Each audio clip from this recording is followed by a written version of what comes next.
प्रधानमंत्री नरेंद्र मोदी आज करेंगे मन की बात। सुबह 11 बजे ऑल इंडिया रेडियो में प्रसारित होगा कार्यक्रम। कोलकाता में आज से शुरू होगा सीपीएम का सम्मेलन। 2016 विधानसभा चुनाव से ठीक पहले सीपीएम का मंथन। कोलकाता में 4 दिन चलेगा सीपीएम का सम्मेलन। 37 साल बाद चुनावी रणनीति पर पार्टी ने बुलाई बैठक। डीडीसीए विवाद में बीजेपी से निलंबित सांसद कीर्ति आजाद आज प्रधानमंत्री नरेंद्र मोदी से मुलाकात कर सकते हैं। पीएम से मिलने का मांगा था वक्त। अभिनेता अनुपम खेर ने कश्मीर समस्या के लिए अनुच्छेद 370 को बताया जिम्मेदार। कहा, अनुच्छेद 370 को तुरंत खत्म करने की जरूरत है। अनुपम खेर ने कहा, जिस दिन बंगाल, पंजाब, गुजरात के साथ साथ देश के दूसरे हिस्से के लोगों को जम्मू कश्मीर में बसने की अनुमति होगी, उस दिन कश्मीर की समस्या सुलझ जाएगी। कैप्टन अमरिंदर सिंह ने मोहाली एयरपोर्ट का नाम भगत सिंह की बजाय आरएसएस नेता डॉक्टर मंगल सेन के नाम पर रखे जाने का विरोध किया। कैप्टन अमरिंदर सिंह ने कहा, हरियाणा के पूर्व डिप्टी सीएम मदन सेन के नाम पर एयरपोर्ट का नाम रखा गया तो एयरपोर्ट का बहिष्कार करेंगे। आम आदमी पार्टी ने कांग्रेस के साथ ही एयरपोर्ट का नाम मदन लाल के नाम रखने पर विरोध किया। भगत सिंह के नाम पर सहमत। भूपेंद्र सिंह हुड्डा ने मनोहर लाल खट्टर सरकार पर निशाना साधा। कहा, राज्य में बिजली कटौती लेकिन सरकार सरप्लस बिजली का दावा कर रही है। मध्य प्रदेश में शिवराज सिंह चौहान सरकार को झटका। स्थानीय निकाय चुनाव में 8 में से 5 नगरपालिकाओं पर कांग्रेस का कब्जा। शाहजहांपुर, भेड़ाघाट, मझौली, धामनोद और ओरछा में कांग्रेस की जीत। सीहोर, शाहगंज और मंदसौर में बीजेपी को कामयाबी। निकाय चुनाव के नतीजे के बाद कांग्रेस कार्यकर्ताओं ने जश्न मनाया। मध्य प्रदेश कांग्रेस के प्रवक्ता का बयान, बिहार से बही बदलाव की हवा मध्य प्रदेश तक पहुंची है।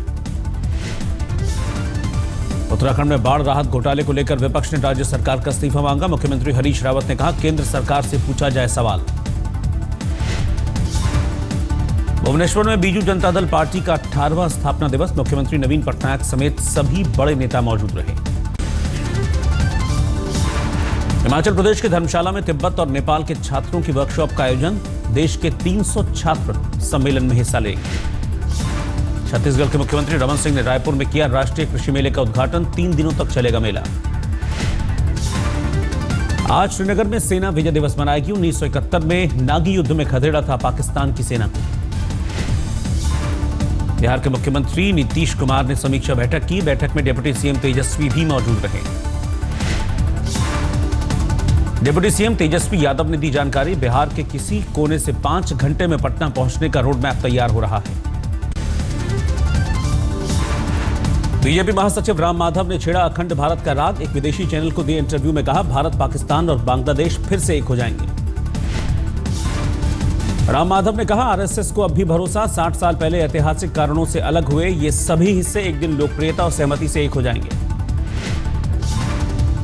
राम माधव ने कहा, अगर 2 जर्मनी एक हो सकते हैं, वियतनाम साथ हो सकता है, तो लोगों को लगता है कि भारत पाकिस्तान साथ क्यों नहीं आ सकते। राम माधव ने ट्वीट कर कहा, मेरा इंटरव्यू 7 दिसंबर को रिकॉर्ड हुआ, लेकिन संयोग से इसका प्रसारण 25 दिसंबर को हुआ। इसे मोदी के पाक दौरे से जोड़कर देखना गलत है। मोदी और नवाज शरीफ की मुलाकात का चीन ने किया स्वागत। चीनी विदेश मंत्रालय के प्रवक्ता ने कहा, क्षेत्रीय शांति और विकास के लिए भारत पाक के रिश्ते बेहतर होना जरूरी। गृहमंत्री राजनाथ सिंह का बयान, जिस तरह प्रधानमंत्री ने पाकिस्तान जाकर कूटनीति में नया प्रयोग किया है वो काबिले तारीफ है। 3 दिन के दौरे पर लखनऊ पहुंचे राजनाथ सिंह ने कहा, प्रधानमंत्री के पाक दौरे की जानकारी मिलने पर मैं भी अचंभित रह गया था। राजनाथ ने कहा, मैं अमित शाह के साथ बैठा हुआ था, तभी मेरे पास प्रधानमंत्री का फोन आया। उन्होंने कहा, मैं लाहौर होते हुए दिल्ली लौटूंगा। मोदी के पाक दौरे की लालकृष्ण आडवाणी ने की सराहना। कहा, अटल जी ने जो प्रक्रिया शुरू की उसे आगे बढ़ाया जा रहा है। आडवाणी ने कहा, दोनों देशों की मित्रता आगे बढ़े, मैं यही चाहता हूं। ऑड इवन फॉर्मूले में वीआईपी लोगों को मिली छूट पर सोनिया के दामाद रॉबर्ट वाड्रा का केजरीवाल सरकार पर निशाना। कहा, कानून सभी के लिए एक, फिर ये पाखंड क्यों। वाड्रा ने फेसबुक पर लिखा, अगर जनहित में कानून लागू किया जाता है तो वो सभी पर लागू होना चाहिए, वीआईपी लोगों पर भी लागू हो। केजरीवाल सरकार के फैसले पर वाड्रा की टिप्पणी पर भड़की आम आदमी पार्टी। कहा, कमेंट करने के बजाय ऑड इवन फॉर्मूले को सफल बनाने में योगदान दें वाड्रा। बीजेपी ने केजरीवाल सरकार पर परमिट घोटाले का आरोप लगाया। सतीश उपाध्याय ने कहा, दिल्ली परिवहन विभाग ने किया करोड़ों का घोटाला, मंत्री गोपाल राय का इस्तीफा मांगा। सतीश उपाध्याय ने कहा, 25 से 50 हजार तक की घूस लेकर परमिट बना रहे हैं परिवहन विभाग के अधिकारी। घूसखोरी की शिकायत पर दिल्ली में परिवहन विभाग के 3 अफसर निलंबित, मंत्री गोपाल राय ने दी जानकारी। दिल्ली के परिवहन मंत्री गोपाल राय का बयान, दिल्ली सरकार करा रही है निष्पक्ष जांच, पूरे मामले को सीबीआई को सौंपने की तैयारी। भ्रष्टाचार के आरोप के बाद 932 नए ऑटो परमिट रद्द, दिल्ली के परिवहन मंत्री ने कहा, जांच पूरी होने तक राजधानी में अब ऑटो परमिट नहीं मिलेंगे। बिहार में नीतीश के सुशासन की खुली पोल, दरभंगा में बदमाशों ने 2 इंजीनियरों की गोली मारकर हत्या की।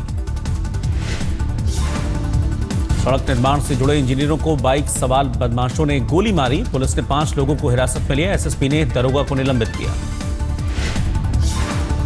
रंगदारी को लेकर कत्ल की आशंका, मृतक इंजीनियरों के नाम मुकेश कुमार और ब्रजेश कुमार। मुकेश लखीसराय और ब्रजेश रोहतास के रहने वाले थे। मारे गए इंजीनियर मुकेश कुमार का शव घर पहुंचा, परिवार में पसरा मातम, इंजीनियर मुकेश के दोनों बच्चों का बुरा हाल। दाऊद इब्राहिम के गुर्गे, छोटा शकील की धमकी के बाद छोटा राजन की सुरक्षा बढ़ाई गई, तिहाड़ जेल में कैद है छोटा राजन। छोटा शकील की धमकी के बाद छोटा राजन से मिलने पर रोक, सेल के आसपास की 27 सेल भी खाली रखी गई। इलाहाबाद में बेखौफ बदमाशों के हौसले बुलंद, व्यापारी के घर के बाहर बॉम्ब से हमला, वारदात सीसीटीवी में कैद। बॉम्ब फेंके जाने के बाद व्यापारी का पूरा परिवार दहशत में, मोबाइल मौके पर मिलने के बावजूद अब तक बदमाश आजाद है। मेरठ पुलिस ने वाहन लुटेरों के कई बड़े गैंग को कब्जे में लिया, दिल्ली एनसीआर के इलाके में करीब 18 कारें लूटने का आरोप। कानपुर में समाजवादी पार्टी के विधायक इरफान सोलंकी पर उनके ही घर में घुसकर हमला, इरफान की नाक पर चोट आई। विधायक इरफान पर हुए हमले की जांच शुरू, पुलिस ने विधायक के गनर से पूछताछ की, हमले के वक्त कहां था गनर। पूर्वी दिल्ली में लूट के इरादे से आए बदमाश पुलिस के हत्थे चढ़े, पकड़े गए बदमाश पर 40 से ज्यादा मामले दर्ज। जोधपुर के मंडौर में एयरफोर्स रडार के पास 284 किलो का विस्फोटक बरामद, पुलिस ने दुकान को सील किया। मुंबई में डांस बार में छापा, तहखाने से पकड़ी गई 12 लड़कियों में से 3 नाबालिग, बार का मैनेजर फरार, तलाश जारी। व्यापम घोटाले में इंदौर की स्पेशल कोर्ट ने सुनाई पहली सजा, पशु चिकित्सक प्रवेश परीक्षा मामले में 2 आरोपियों को 3-3 साल की सजा। कानपुर में समाजवादी पार्टी के विधायक इरफान सोलंकी और उनके परिवार पर घर में घुसकर हमला, संपत्ति विवाद में मारपीट। जोधपुर के मंडौर थाना क्षेत्र में एक दुकान से भारी मात्रा में विस्फोटक बरामद, पुलिस ने 2 लोगों को गिरफ्तार किया। यूपी के हरदोई में एक ट्रेन के टॉयलेट से 30 कारतूस बरामद, रेलवे पुलिस मामले की जांच में जुटी। रुड़की पुलिस को बड़ी कामयाबी, 13 साल से फरार चल रहा 10,000 का इनामी बदमाश गिरफ्तार। यूपी के बुलंदशहर में नगर पालिका की बैठक में सभासदों के बीच मारपीट, जमकर चले लात घूंसे, 2 लोग घायल। राजस्थान के करौली में एक दलित नाबालिग लड़की का अपहरण, गुस्साए लोगों ने एसपी दफ्तर पर प्रदर्शन किया। कोलकाता के दमदम पार्क इलाके में झुग्गियों में आग लगने से अफरा तफरी, फायर ब्रिगेड की 6 गाड़ियों ने बड़ी मुश्किल से आग पर काबू पाया। पंजाब के तरनतारन में खेतों में छुपाकर रखी गई 50,000 लीटर अवैध शराब बरामद, अब तक किसी की गिरफ्तारी नहीं। यूपी के शाहजहांपुर में हाईवे पर गाड़ियों की टंकी से तेल चुराने वाले गिरोह का पर्दाफाश, गिरोह का सरगना समेत 4 बदमाश गिरफ्तार। झारखंड के लातेहार में नक्सलियों के मंसूबे नाकाम, जंगल से 14 pressure cooker bomb, 9 kilo cylinder bomb, 16 can bomb और 22 देसी बॉम्ब बरामद। लातेहार के जंगलों में एएसपी मनीष भारती और सीआरपीएफ के डिप्टी कमांडेंट कुमार ओम प्रकाश सिंह की अगुवाई में हुआ ऑपरेशन। पटना के दीदारगंज में रेलवे ट्रैक के पास युवक का शव मिलने से हड़कंप, परिजनों ने किया हंगामा, हाईवे पर जाम लगाया। अलीगढ़ में गैंगरेप की शिकार बच्ची की निर्मम हत्या के बाद धरने पर बैठे गांव वाले, अखिलेश सरकार के खिलाफ नारेबाजी। राजस्थान के जालौर में एक 16 साल की नाबालिग लड़की के साथ दुष्कर्म का मामला सामने आया, पीड़िता ने मकान मालिक पर लगाया। हेमा उपाध्याय मर्डर केस में पुलिस के हाथ अब तक नहीं आया आरोपी विद्याधर राजभर, हत्या के बाद मुंबई से बाहर भाग निकलने की आशंका। राजस्थान के भरतपुर में प्रॉपर्टी विवाद में 2 डीलरों के बीच जमकर गोलीबारी, पुलिस ने 6 लोगों को हिरासत में लिया। राजस्थान के बाड़मेर में बोलेरो और ट्रक की टक्कर, हादसे में 3 लोगों की मौत, 6 लोग घायल। मध्य प्रदेश के दमोह में जहरीली पकौड़ी ने 5 लोगों की जान ली, 3 लोग अस्पताल में भर्ती। दानापुर में बेऊर मोड़ पर लगी भीषण आग, 10 दुकानें जलकर खाक। जम्मू कश्मीर के पुंछ में जबरदस्त ठंड, तापमान माइनस में लुढ़का, लोग घरों में कैद होने को मजबूर। जम्मू कश्मीर के राजौरी में जमकर बर्फबारी हुई, बर्फ से सफेद हुई पहाड़ियां, पड़ी कड़ाके की सर्दी। अलवर में कड़ाके की ठंड से खेतों में जमी बर्फ की परत, 3 डिग्री सेल्सियस से भी नीचे पहुंचा पारा। शिमला में विंटर कार्निवल में लोगों का जबरदस्त जोश, कल्चरल फोक नाइट आयोजित। ठंड के बीच हिमाचली परिधानों में फैशन शो का भी आयोजन हुआ, लोगों ने जमकर मजा लिया।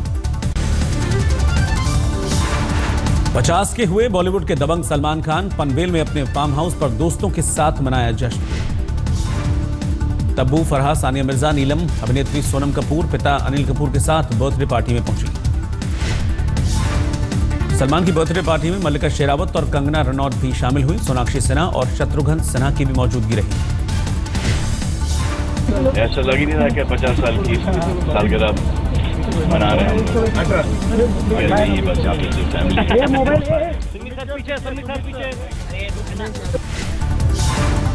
हिट एंड रन केस में हाई कोर्ट से बरी होने पर सलमान ने जताई खुशी, कहा माता के सिर से बोझ हट गया।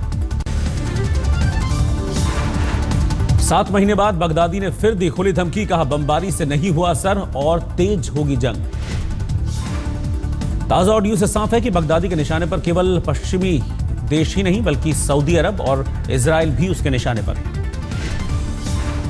बगदादी ने कहा हमारे खिलाफ लड़ाई जितनी तेज होगी हम उतना ही मजबूत होकर उभरेंगे। पश्चिमी देशों और रूस की ओर से किए जा रहे हमलों का हम पर कोई असर नहीं हुआ। बगदादी ने जिहाद के नाम पर लड़ाकों को लामबंद होने को कहा, दुनिया को इस्लाम के रंग में रंगने का ऐलान। आईएस के तमाम प्रोपेगेंडा के वीडियो और गतिविधियां चलाने वाले ट्विटर हैंडल से बगदादी का यह ऑडियो जारी हुआ। बगदादी की आवाज की पुष्टि नहीं। तुर्की के राष्ट्रपति ने खुदकुशी पर आमादा शख्स की जान बचाई, पुल से छलांग लगाने की कोशिश कर रहे शख्स को रोका। सीरिया में रूसी हवाई हमले का नया वीडियो सामने आया। वीडियो पोस्ट करने वाले का दावा, शुक्रवार के हमले में अलेप्पो शहर में 100 से ज्यादा गाड़ियां तबाह हुई। चीन में जिप्सम की खदान में बड़ा हादसा, खदान धंसने से एक मजदूर की मौत, 11 लोग बचाए गए, 18 अब भी इस खदान में फंसे हैं। दक्षिण अमेरिका के पराग्वे, ब्राजील, अर्जेंटीना और उरुग्वे में बाढ़ ने भारी तबाही मचाई, घर छोड़ने के लिए मजबूर हुए करीब 1 लाख लोग। यूक्रेन की राजधानी कीव में क्रिसमस पर चला डॉग फैशन शो का जादू, पग ने मारी बाजी।